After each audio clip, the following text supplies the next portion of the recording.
Et c'est parti pour ce match sur Small Battlefield. Cette fois, le dernier terrain ajouté au rule set, alors que ça part directement. Ça part directement, ça veut se battre.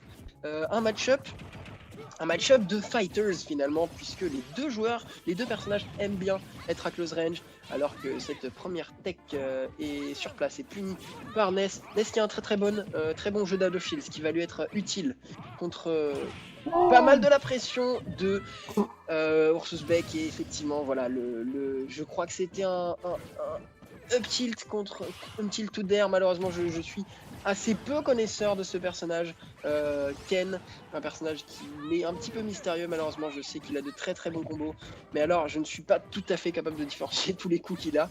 Évidemment. Les premières stocks prises par Ursus Beck. Non, là, absolument dingue, absolument dingue. Là, il lui a fait faire un lever de rideau assez exemplaire directement sur ce nerf qui permet de toucher là-dessus. Attention tout de même, voilà, avec ce Pick and Thunder. Derrière, on a une première domination qui est vraiment super bien faite du côté d'Ursus Beck. Parce qu'au final, il faut savoir qu'on a un avantage certain avec Ness dans certains match-ups, mais par contre, si vous vous faites avoir par rapport à ce perso qui a pas beaucoup de range et que votre adversaire a l'avantage dessus, derrière, vous êtes terminé. Et ça a été absolument exemplaire ici. Il faut absolument qu'il puisse encore profiter de la rage qu'il possède et de son avantage contre un Ness qui pour l'instant est plus en train de whiffer les moves. On voit qu'il essaye quelques approches mais il n'arrive pas encore à concrétiser quoi que ce soit, tandis que de son côté, avec Ursus Beck, on resserre sa ceinture et on s'apprête à remettre encore une fois l'adversaire dans les cordes. Oui, effectivement, comme tu le dis, hein, le Ness là qui est un petit peu atteint du syndrome Roy, on l'appelle, c'est-à-dire affronter ses fantômes, malheureusement. Donc oui, mais après Ness, c'est un personnage qui a beaucoup de mobilité, donc il peut se permettre de faire plusieurs aérios pour finalement contrôler l'espace aérien.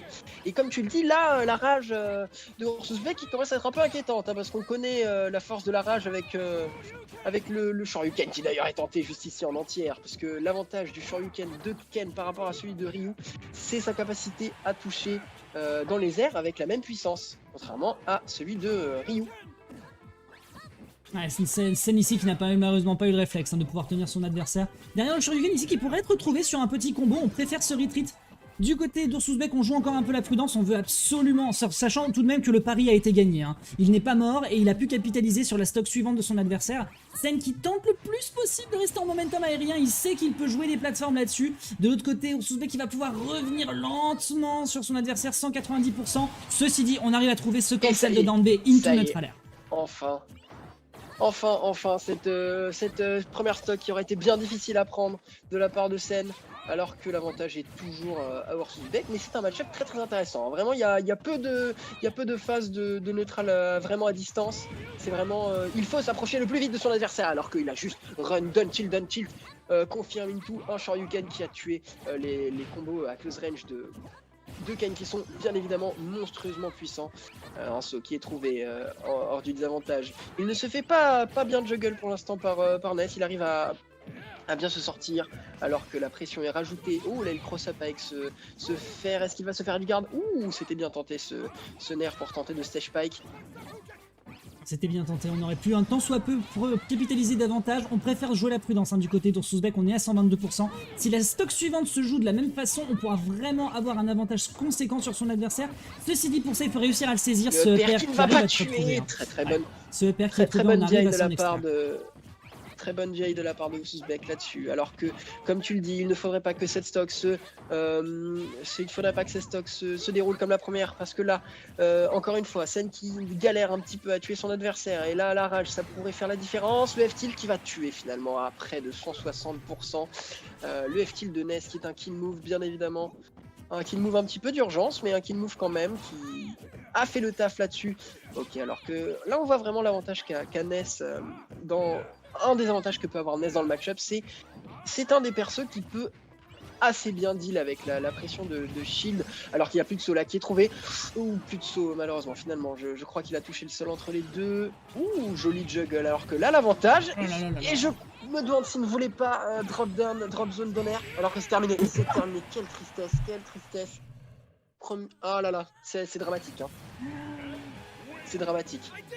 Il y avait pourtant des choses qui étaient bien faites ici. Il y avait pourtant des choses qui étaient bien faites du côté de Ness qui de plus en plus était en train de prendre les infos, se rendait insaisissable, tenait l'adversaire sur ce piqué fire, sur cette dash attack qui pouvait vraiment être difficile. On a fait en sorte de le plus possible être avantagé dans les close quarters en empêchant son adversaire d'avoir des options notamment au sol, et derrière ça s'est soldé par un énorme reverse bien fait du côté d'Ursusbek qui a trouvé la bonne opportunité pour lancer ce Shoryuken comme il l'a fait sur la stock précédente, qui est vraiment un kill move super impressionnant pour peu qu'on ait les inputs, et Ursusbek clairement les a, et ça lui permet ici de monter en direction du plafond pour récupérer cette game numéro 1. Et oui, comme tu dis, mais là, je crois que malheureusement, cette dash attack n'en était pas une, parce que ce ticket fire off stage, on le voit souvent, c'est souvent synonyme de donner, et je crois que, je me demande si c'est pas ce qu'il a voulu essayer de, s'il a pas essayé de faire là dans cette, si, ouais, je crois que c'était, je me pose la question, parce que la dash attack n'avait pas trop de raison, j'imagine,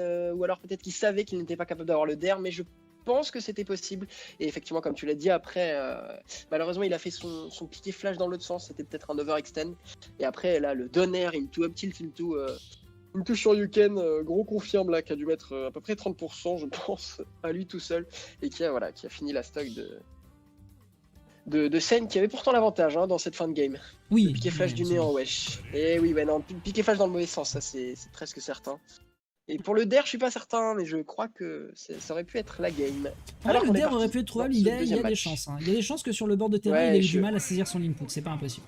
En tout cas, la game numéro 2 qui commence ici, ça va pouvoir prendre un peu plus d'infos. On est sur une triplate, c'est au choix ici de Sen de pouvoir lentement peut-être tenir son adversaire avec du jeu à plateforme. Ceci dit, attention tout de même, on se prend déjà un bon gros Shoryuken, on monte à 54%. Le lead qui est pris ici de la part de notre joueur de Shoto, qui esquivera ici son offensive avec maintenant sa position dans les airs, qui arrive tout de même à remettre la situation en égalité et peut-être à saisir un lead ici. Ouais, j'ai l'impression que dans le match-up, là, jusque-là, de ce que je vois, ça reste quand même, bon, c'est souvent le cas de toute façon, au Shoto d'approcher, mais là, un léger avantage de range dans le match-up pour Ness, qui a qu'est-ce que disjoint, alors que ça a tué peut-être, ouh là là, mais ça a failli tuer à moins de 100%, c'est vraiment très puissant, ce personnage. Oui, donc un autre avantage par contre qu'a Ursusbek, c'est que le Shoryuken, qui est un excellent entier, et on le sait, la propension qu'a Ness à rester dans les airs, ce qui fait que le Shoryuken entière sera très utile, alors que la pression de shield, là il ne faut pas garder le shield dans cette situation, vous ne pouvez pas faire grand chose contre la shield pressure très safe. Je crois que le down-tilt doit être -3 si je dis pas de bêtises, frame 2 et -3 on shield, vraiment très puissant, on peut enchaîner de nombreux down-tilt, alors que la première stock est prise par Ursusbek.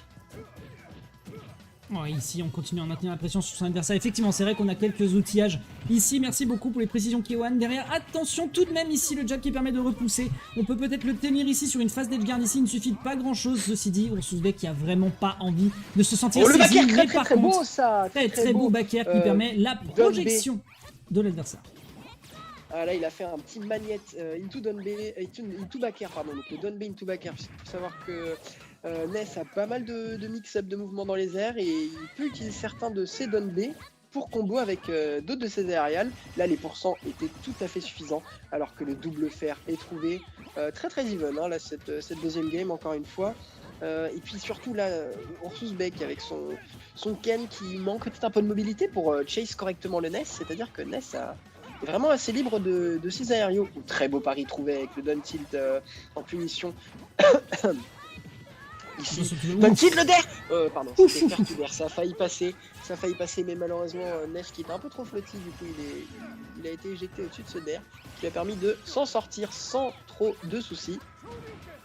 Ouais, c'était un risque, c'était vraiment un risque à prendre du côté de Ness, mais il est parfaitement conscient qu'il en a vraiment besoin pour venir là-dessus. Le yo-yo qui est tenté, qui ne permet de land sur absolument rien, mais derrière, très belle entière, comme tu disais, qui permet de saisir cette la spéciale. Et oui, là, une scène qui a un petit peu bégayé sur sa punition, et du coup il s'est fait punir par un deuxième Shoryuken. Malheureusement c'est triste sur une plateforme, évidemment que ça va prendre la stock. Ursusbek qui se sert des armes de son perso et peut-être un petit peu du wifi, alors que Sen pour l'instant qui n'arrive pas à punir punir la recovery de Ursusbeck. Ouh, très très bien vu ça, la focus pour tanker. Et là, il prend déjà 49% sur une seule punition. Il faudrait pas se faire Shoryuken sur la plateforme du haut. Alors que je dis ça, effectivement, le confirme est trouvé et il mord à 75%, mesdames et messieurs. Le terrain, l'avantage du terrain malheureusement qui s'est retourné contre Sen ici, qui lui a permis donc de trouver la meilleure des opportunités pour mettre son adversaire le plus possible dans les hauteurs, et ça lui permet de récolter derrière cette game. Ce que je retiens de cette stock, Shoryuken, Jano 29, merci pour ce moment. Effectivement, là c'était vraiment le même, personne, 2 points rien, Ursusbeck, Shoryuken.